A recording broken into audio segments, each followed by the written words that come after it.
Elshinta News and Talk. Badan Eksekutif Mahasiswa Universitas Diponegoro mengaku kecewa dan melakukan aksi walkout usai menghadiri dialog bersama pimpinan DPRD Provinsi Jawa Tengah di lapangan Simpang 5 Kota Semarang, Senin kemarin. BEM Undip beralasan belum terpenuhinya permintaan mereka untuk membebaskan 7 orang rekan mereka yang masih menjadi tersangka penyerangan pada aksi May Day pada Mei 2025 kemarin. Sebelumnya, Aliansi Mahasiswa Semarang Raya menggelar aksi damai dan dialog di lapangan Pancasila Kota Semarang. Bagaimana penjelasannya?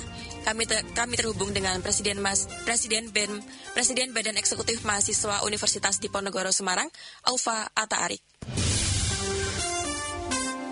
Elshinta News and Talk. Mas Aufa, ini kemarin ada walkout ya, usai menghadiri dialog bersama pimpinan DPRD Provinsi Jawa Tengah. Karena permintaan belum terpenuhi untuk membebaskan 7 rekan yang masih menjadi tersangka dari aksi May Day bulan Mei kemarin.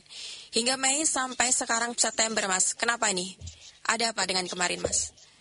Ya, sebetulnya memang teman-teman mahasiswa 7 orang sejak bulan Mei kemarin masih berjuang untuk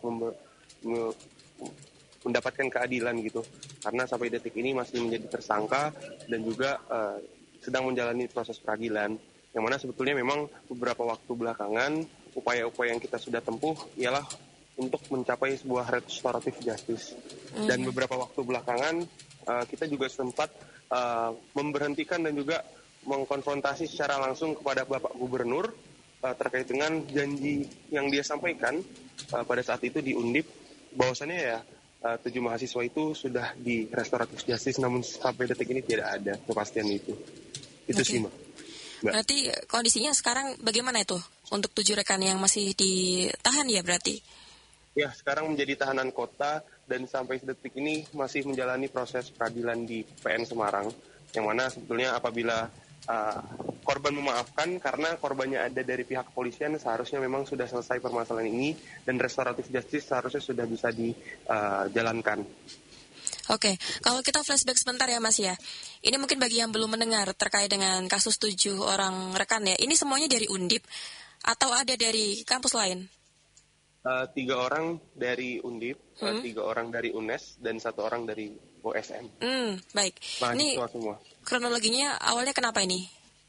Sebetulnya pada saat itu ada aksi May Day, yang kemudian memang ada bagian-bagian dari yang anarkis, sehingga teman-teman mahasiswa hari ini dianggap merusak fasilitas dan juga melukai anggota Polri. Namun sampai detik ini tidak ada bukti yang kemudian cukup kuat bahwasannya teman-teman ini melakukan hal tersebut.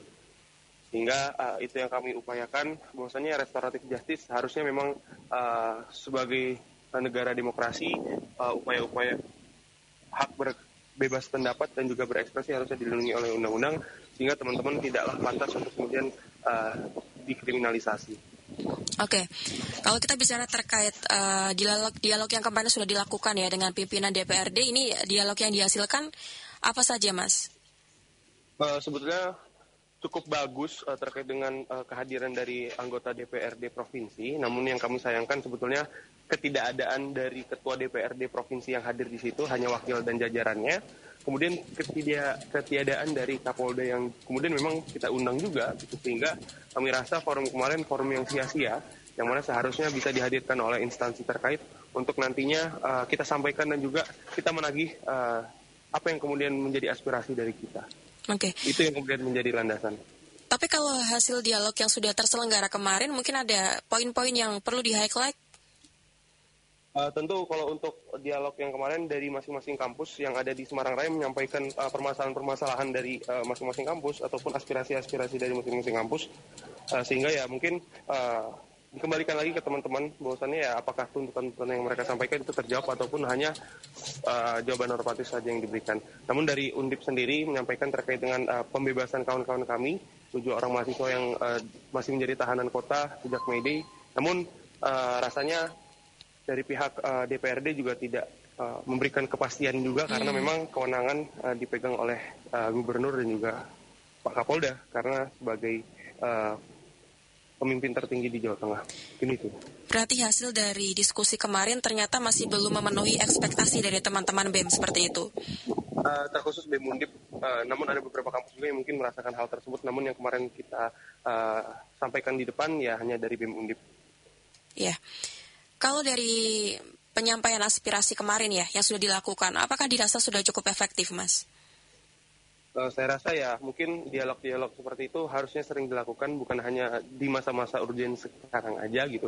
Hingga harapannya forum-forum diskusi ataupun komunikasi dengan stakeholder, apalagi hari ini DPRD ataupun gubernur ya harus sering dilaksanakan, dan juga kita harus sering bisa berkomunikasi dan juga saling membangun Jawa Tengah agar sukses dan gayung. Iya, berarti memang dialog bersama ini memang yang pertama kali mengundang ini memang dari pihak DPRD-nya ya, bukan mahasiswa. Enggak, ini dari mahasiswa, karena dari mahasiswa. DPRD tidak pernah melakukan itu, sehingga ya kita mencoba untuk menggunakan cara itu ya. Baik, berarti untuk langkah ke depannya bagaimana masalah hasil dari diskusi kemarin yang mungkin masih dirasa kurang menjawab ya pertanyaan maupun ekspektasi dari rekan-rekan BEM sendiri? Tentu kemarin sudah kami ultimatum dari teman-teman Undip bahwasannya apabila dalam 7 kali 24 jam tidak ada jawaban yang konkret terkait dengan permasalahan yang BEM Undip sampaikan untuk membebaskan teman-teman, ya kita akan membuka suatu forum undangan terbuka untuk menagih janji dari Kapolda, Gubernur untuk membebaskan teman-teman. Itu sih. Sampai saat ini masih ada pendamping hukum ya yang tetap menemani para rekan-rekan mahasiswa itu yang saat ini masih jadi tersangka. Iya. Dan saat ini juga masih ikut perkuliahan kan Mas untuk 7 rekan itu? Masih. Tapi apabila nanti ada putusan, rasanya sedikit menegasikan lah bahwasannya hari ini mereka menjadi tahanan kota. Apabila nanti putusannya tidak sesuai ataupun mereka mendapatkan dijatuhkan kurungan penjara, artinya mereka masuk ke penjara lagi juga. Sehingga harapannya sebelum putusan kita sudah selesaikan itu, karena udah ada upaya restoratif justice yang udah kita lakukan juga. Oke. Kalau kita lihat dari kasusnya ini kan berarti sudah dari bulan Mei sampai bulan September ini ya Mas ya. Sudah cukup lama sebenarnya. Kemudian nantinya selain dengan mungkin surat terbuka ataupun dialog-dialog lainnya, apakah mungkin nanti ada cara lain dari pihak BEM terkhususnya dan juga mungkin ada bantuan dari LBH yang akan ikut mendampingi mengawal kasus ini ke depannya? Ya tentu segala cara kita lakukan Mbak, mengajak kawan-kawan yang di daerah-daerah lain. Sama-sama kita berjuang di dalam ranah litigasinya juga. Baik. Mungkin terakhir ya, Mas Aufa ya, sebagai closing statement, apa yang ingin disampaikan kepada pendengar mungkin terkait dengan kasus ini? Ya harapannya bisa menjadi atensi, karena mahasiswa tidak pantas untuk dikriminalisasi dan masih harus menjalankan kepentingan akademik dan juga melanjutkan masa depannya. Itu sih Mbak. Oke. Baik, terima kasih ya Mas Aufa ya sudah berbincang dengan El Sinta. Selamat pagi Mas. Pagi. Demikian perbincangan kami dengan Presiden Badan Eksekutif Mahasiswa Universitas Diponegoro Semarang, Aufa Ata Arik. El Sinta Semarang News and Talk.